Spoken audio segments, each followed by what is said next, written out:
Hi friends, स्वागत है आप सभी का हमारे इस यूट्यूब चैनल में। तो साथियों, हमने बिहार दरोगा बीएसएससी जो इंटर एग्जाम्स है और बिहार शिक्षक भर्ती के रिगार्डिंग एनसीईआरटी के सीरीज चला रहे हैं। हमने कल पहला लेसन पॉलिटी का स्टार्ट किया था।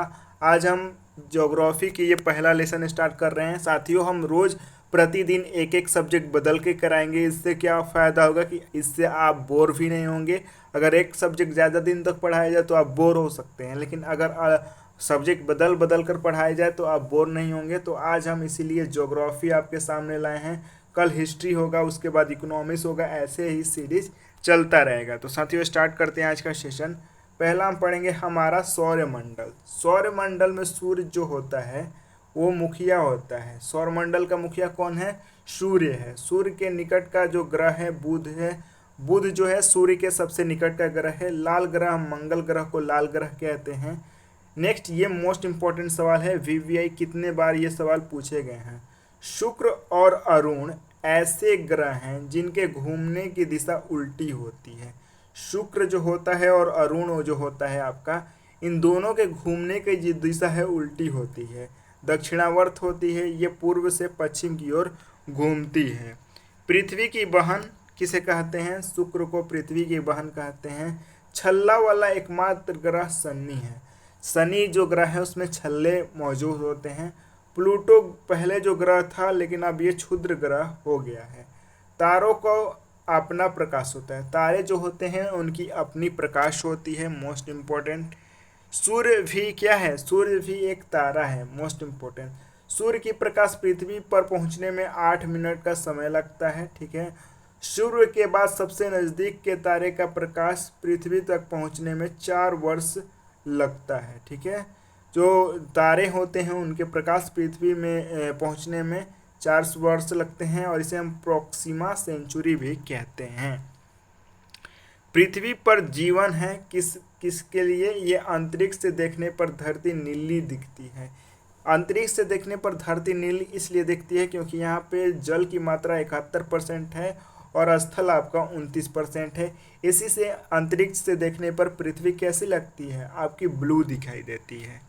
चांद पृथ्वी का क्या है? उपग्रह है। चांद जो है पृथ्वी का उपग्रह है।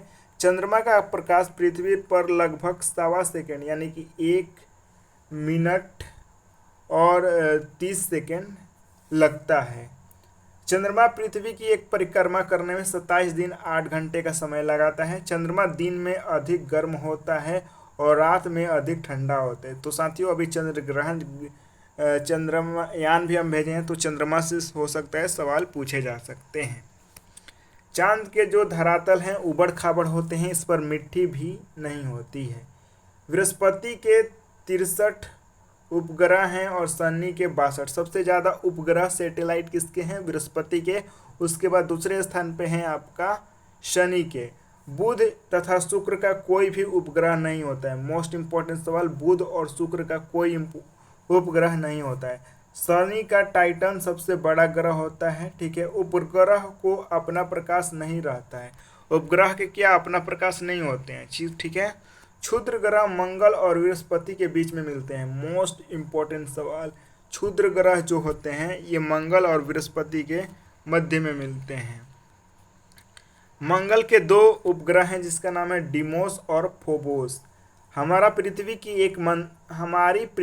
की एक मंदाकिनी है जिसे दुग्ध मेघला या आकाश गंगा कहते हैं। पृथ्वी की मंदाकिनी को हम किसे कहते हैं? आकाश गंगा या दुग्ध मेघला को कहते हैं। सप्तऋषि ये 7 तारों का समूह होता है। ऋतु, फ्लू, पुलस्त, अत्रि, वशिष्ठ। ठीक है। अंगिरा और मरीचि, ये 7 जो हैं वो ग्रह हैं, इनको सप्तऋषि कहते हैं। यूनानी ग्रंथ में अल्का, बीटा, गामा, डेल्टा, एपिसिलोग, एटा आदि चीज़ें को बताई गई हैं। ऋतु और पुलह को मिलाने वाली रेखा उत्तर दिशा से के सूचक है। ध्रुव तारा यह एक स्थिर तारा होता है। यह उत्तरी अक्ष पर अवस्थित होता है। विषुवत रेखा किसी भी स्थान से देखने पर ध्रुव तारा क्षितिज पर दिखाई देता है। ध्रुव तारा हमेशा उत्तर दिशा में स्थित होता है। नेक्स्ट है साथियों, आइए देखते हैं प्राचीन भारत में नाविक उत्तर दिशा देखने के लिए ध्रुव तारा का प्रयोग करते थे। राशि की संख्या 12 होती है। पृथ्वी के चारों ओर विभिन्न तारे का समुदाय हैं जिनकी संख्या 27 है। यानी कि पृथ्वी के जो तारे चारों तरफ तारे हैं उनकी संख्या कितनी है? 27 है।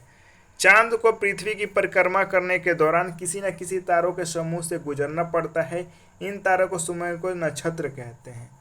27 नक्षत्र होते हैं, ठीक है। पृथ्वी प्रत्येक नक्षत्र को 14 दिन में पार कर लेती है। नक्षत्र की अवधि 14 दिन होती है।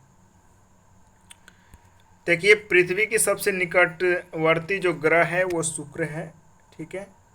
आकाशगंगा लाखों तारों का समूह होता है। ब्रह्मांड लाखों आकाशगंगाओं का समूह होता है। सबसे बड़ा ग्रह बृहस्पति, यहाँ पे सबसे छोटा दिन होता है। आकाश में चक्कर लगाने वाले पत्थरों के छोटे छोटे टुकड़े को उल्का पिंड कहते हैं। उल्का पिंड जब वायुमंडल के कक्ष में प्रवेश करते हैं तो हवा के घर्षण के कारण उनमें आग पकड़ लेता है और वो नष्ट हो जाते हैं। तो साथियों, ये आपका पहला दिन का ज्योग्राफी का लेसन कितना अच्छा लगा, आप उम्मीद करते हैं साथियों ज़रूर कमेंट करेंगे। साथियों, इन चीज़ों को बनाने में हमें बहुत ही मेहनत लगता है, तो आपका सपोर्ट बहुत ही ज़रूरी है। तो साथियों, आप कृपया आप सभी से अनुरोध है कि सपोर्ट करते रहें भाई को, शेयर कर दे वीडियोज़ को और बता दे, ऐलान कर दे कि सर एनसीईआरटी पढ़ा रहे हैं। इससे अगर एक भी सवाल बाहर आता है तो सर को आकर गाली देना है, गाली दीजिए, जो भी करना है कीजिए, लेकिन आप ज़रूर पढ़िए, इससे सारे सवाल टैकल होंगे, ये हमारी दावा है। धन्यवाद आप सभी का। जय हिंद, जय भारत।